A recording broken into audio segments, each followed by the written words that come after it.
오늘은 사실 어머니 주일로 드리기도 하고 어버이 주일로 드리기도 합니다. 사실 5월 8일은 어버이날이에요. 1956년부터 17년 동안 어머니날로 우리 한국에서는 지키다가 1973년이 되어서 아버지날이 거론되자 어버이날로 지정해서 어버이날 주일로 지금까지 한국에서는 지켜오고 있습니다. 미국은 어머니 날이 바로 5월 둘째 주일이고 아버지 날은 6월 셋째 주일이고 또 어버이날이라고도 있어요. 미국에. 어버이날은 7월 셋째 주로 지키고 있습니다. 중국과 일본은 5월 둘째 주일을 어머니날로 지내고 5월 셋째 주일을 아버지날로 지킵니다. 또 베트남은 7월 7일을 어버이날로 지키고 있습니다. 스코틀랜드 출신의 위대한 아프리카 선교사인 로버트 모펫이라고 하는 사람이 있습니다. 근데 그의 어머니에 관한 이야기가 있어요. 한 번은 그의 어머니와 함께 이 로버트 펫이 길을 떠나게 됩니다. 그러나 길을 떠난 지 얼마 되지 않아서 이 어머니가 너무나 힘들어하고 그 길을 가지 못하고 있었습니다. 그의 어머니는 더 이상 걸을 수 없을 때 그때 그의 어머니는 로버트 모펫에게 이렇게 말합니다. 로버트야,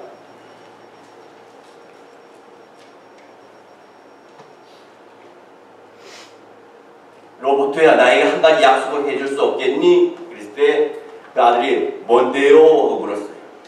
먼저 나에게 약속해 주겠다고 말해다오 이렇게 부탁합니다.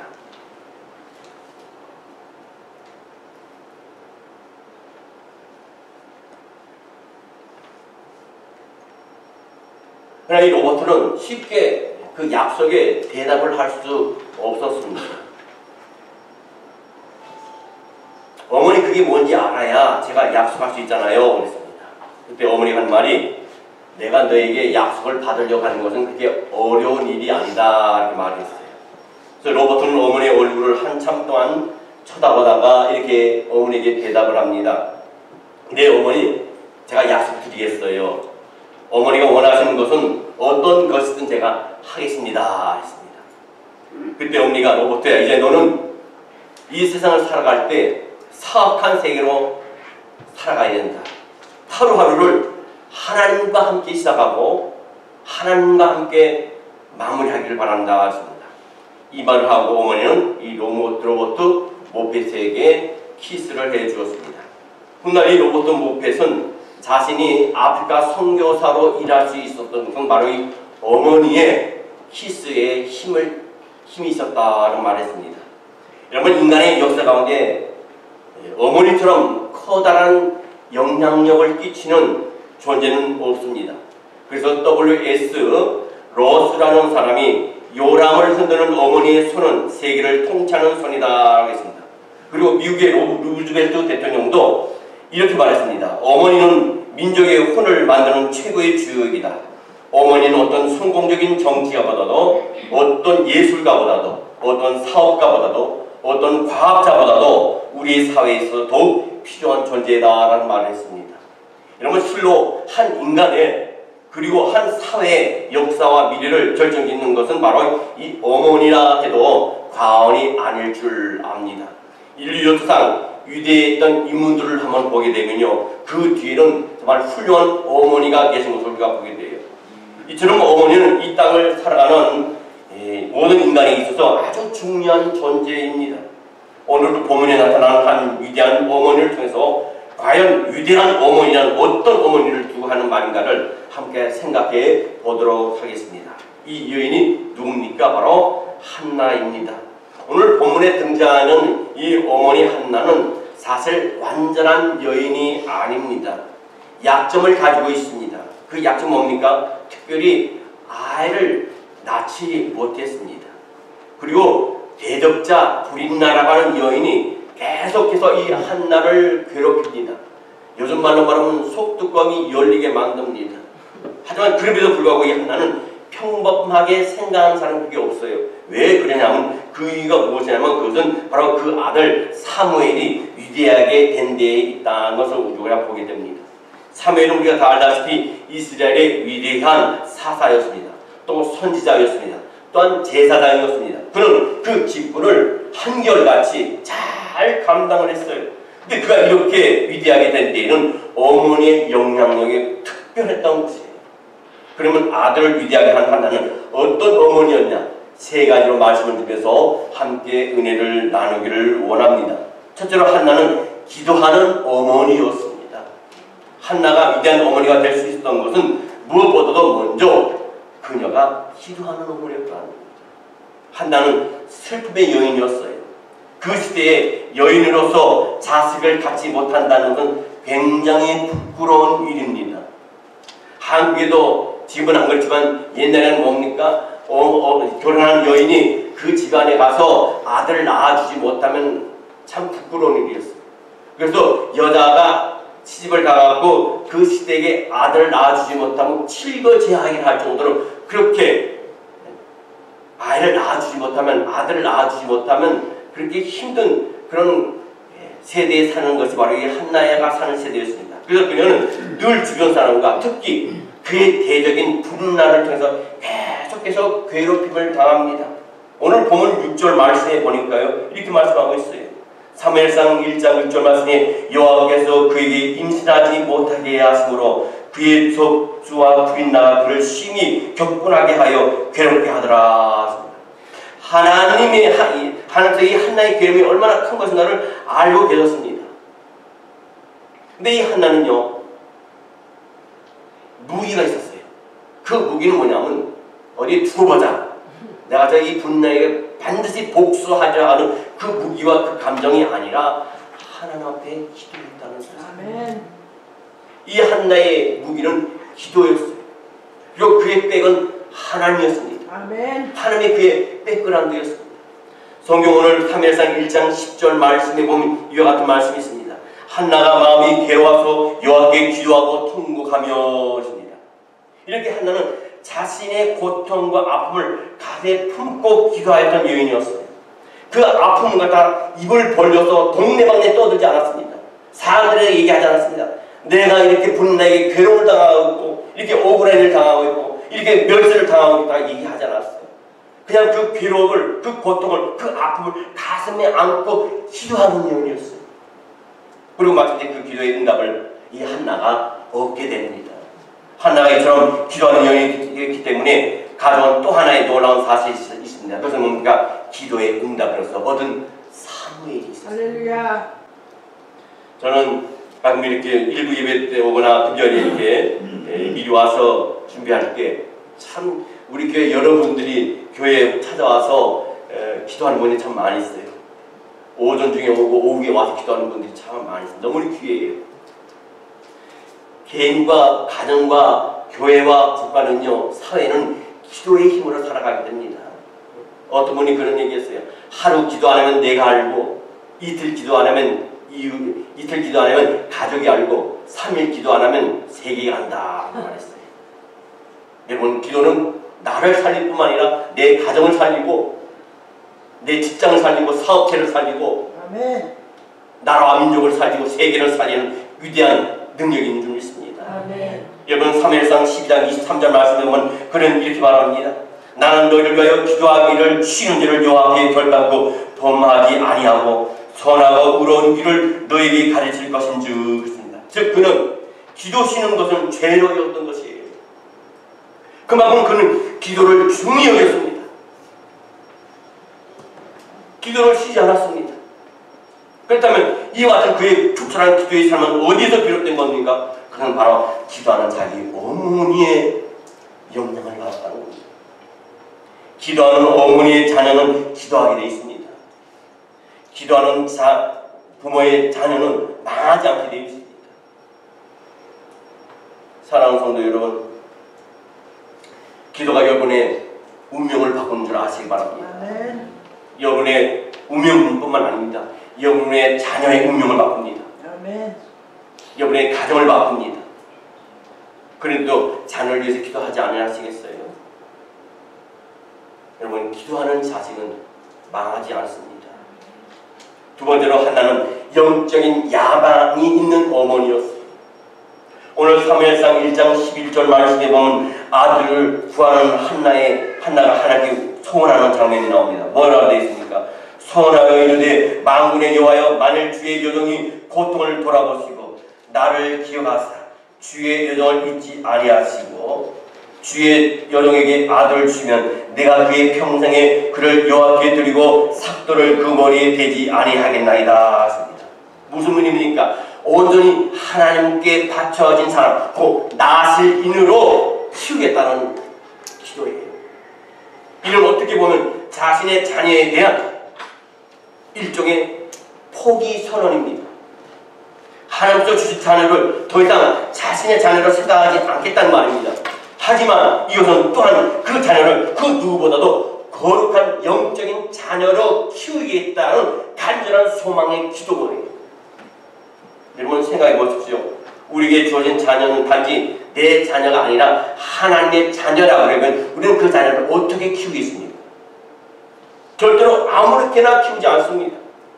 특별한 사명감을 가지고 온 정성을 다해서 그 자식을 키우게 될 것입니다.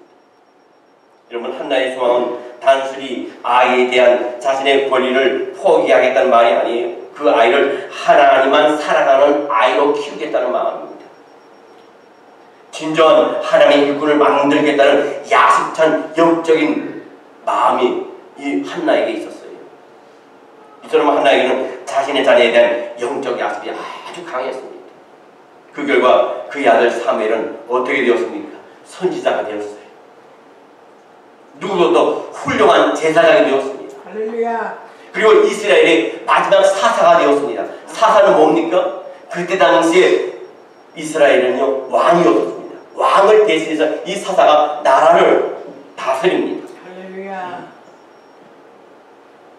이렇게 위대한 어머니란 바로 자기 자녀에 대한 영적인 야심을 가진 어머니예요. 그런데 오늘 우리 주변에 이와 같은 야망을 가진, 영적인 신성한 야망을 가진 어머님들이 계십니까? 참 보기 힘듭니다. 그저 자녀를 성공시키고 부자 되게 하고 명예와 권력을 갖게 하려고 얼마나 애를 씁니까? 자녀를 공부시켜서 학자를 만들겠다는 어머니는 참으로 많습니다. 하지만 자녀를 하나님의 사람으로 만들겠다는 포부를 가진 사람은 없어요. 그리 많지 않습니다. 이제 우리는 생각을 바꿔야 됩니다. 그리고 영적인 야망을 가진 어머니가 되어야 됩니다.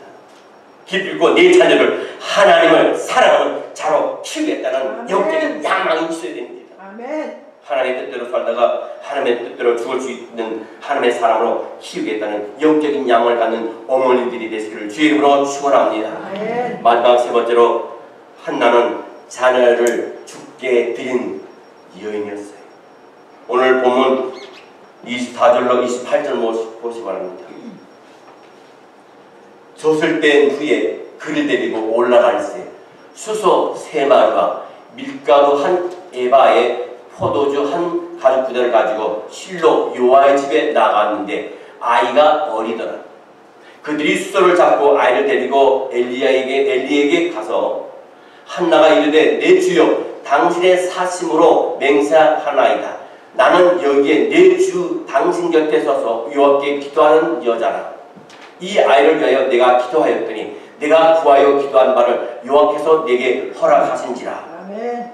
그러므로 나도 그를 여호와께 드리되 그의 평생을 여호와께 드리나이다 하고 그가 거기서 여호와께 경배하니라. 아멘. 한나는 자기의 사랑하는 아들 데리고 성전으로 올라갔습니다. 그리고 성전에 놔두고 돌아옵니다. 이제 한나는 더 이상 자신의 아들 사무엘의 양육에 관여할 수가 없어요. 사무엘은 오직 엘리자 사장과 그의 교훈과 가르침 속에서 자라가야 합니다. 한나가 어떻게 걱정하지 않을 수 있겠어요? 여러분 중에도 자녀를 타주의 학교를 보내거나 아니면 다른 나라에 보낼 때 그 부모는 어떻겠습니까? 매일 애간장이 탑니다. 자녀 걱정으로 잠을 이루지 못합니다. 자나깨나 이 엄마는 그 자녀를 생각하면서 눈에 눈물이 흐릅니다. 밥을 먹을 때도 그 밥이 제대로 넘어가지 않습니다. 목이 메입니다. 근데 이제 막 젖을 땐 아이를 두고 돌아와서는 이 한나의 마음이 어떻겠어요? 그러나 한나는 다음 달에 아이 사멜을 엘리 제사장에게 맡기고 돌아왔습니다. 돌아왔을 때 그 사멜이 어렸는데 젖을 떼자마자 갔으니 얼마나 엄마가 가는 모습 보고 울었겠습니까? 그 우는 아이를 두고 떠나는 이 한나의 마음은 또 어떻겠습니까? 그런데도 불구하고 오늘 보면 사무엘상 1장 28절 말씀에 보면 이렇게 고백합니다. 그러므로 나도 그를 여호와께 드리되 그의 평생을 여호와께 드리나이다 하고 그가 거기서 여호와께 경배하니라. 즉 그녀는 사무엘을 엘리의 손에 맡긴 것이 아니라 하나님께 맡긴 것이에요. 하나님께 맡긴 것이기에 그녀는 담대할 수 있었습니다. 걱정하지 않았기 때문에 하나님께서 사무엘을 성공적으로 성공시킬 것을 믿었기 때문에 그녀는 그 어린 사무엘의 울음소리를 들어하고 집으로 향할 수 있었어요. 사랑하는 성도 여러분, 우리도 한나처럼 우리의 자녀를 하나님께 드려야 될 줄이 있습니다. 아멘. 우리 스스로 우리 자녀를 양육하려는 노력을 포기하고 그들의 양육을 하나님께 맡겨야 돼요. 오늘날 우리의 자녀들이 살아가는 환경을 보십시오. 정말 주변에는 폭력이 난무합니다. 그들은 마약의 유혹에 항상 방치되어 있습니다. 그뿐입니까? 성적인 유혹에도 노출이 되어 있습니다. 그런 그들을 여러분 어떻게 양육하겠어요? 그들을 하나님께 맡기는 것 외에는 우리에게는 다른 방법이 없어요. 그렇다고 학교에 공부하는데 같이 있고 학교 왔다 갔다 하는데 같이 다니고 또 출퇴근하는데 같이 다니겠습니까? 그렇지 못합니다. 여러분 하나님께 맡기는 것만이 우리 자녀를 이 어둠의 세상 가운데 어둠에 물들지 않는 깨끗한 사람으로 키우게 될 줄 믿습니다. 아멘. 그래서 어떻게 하는 것이 하나님께 우리들의 자녀를 맡기는 것이냐. 가장 중요한 것은 우리의 자녀들을 교회에 나오게 하는 거예요. 예수 믿게 하는 겁니다. 어떤 권사님이 고등학교 3학년 된 아들 중고등부에 있을 때 그 아이를 갖다가 교회 못 나오게 했습니다. 대학에 합격할 때까지 교회 나오지 마라 그랬어요. 그 아이가 어떻게 되겠습니까? 부모가 먼저 변해야 됩니다. 아이의 장래를 하나님께 맡기시기 바랍니다. 이런 부모나 하나님이 책임지고 길러주실 줄 믿습니다. 아멘. 그때 아이는 위대하게 됩니다. 말씀을 마치겠습니다. 사랑하는 성도 여러분, 우리는 오늘 성경에 나타난 위대한 어머니 한나의 모습을 통해서 과연 우리가 지향해야 하는 위대한 어머니라는 과연 어떤 어머니인가를 우리가 살펴봤어요. 첫째는 기도하는 어머니입니다. 영적인 야신에 불이 탄 어머니입니다. 그리고 하나님께 자신의 자녀를 기꺼이 맡길 수 있는 어머니예요. 여러분 부모라면 누구나 자식을 끔찍하게 생각합니다. 내가 먹고 싶어도 안 먹고 입고 싶어도 안 입습니다. 쓰고 싶어도 쓰지 않습니다. 여러분 좋은 부모가 되고자 하세요? 누구나 다 좋은 부모가 되길 원합니다. 그러나 좋은 것을 먹인다고 좋은 부모가 되는 것이 아니고 좋은 옷을 입힌다고 해서 좋은 부모가 되는 것이 아니에요. 아이를 위해서 기도해야 된다. 아이의 영성에 관심을 가져야 됩니다. 아멘. 아이로 참된 하나님 사람이 되도록 온전히 하나님께 드리는 복된 저와 여러분의 되시기를 주의 이름으로 축원합니다. 아멘.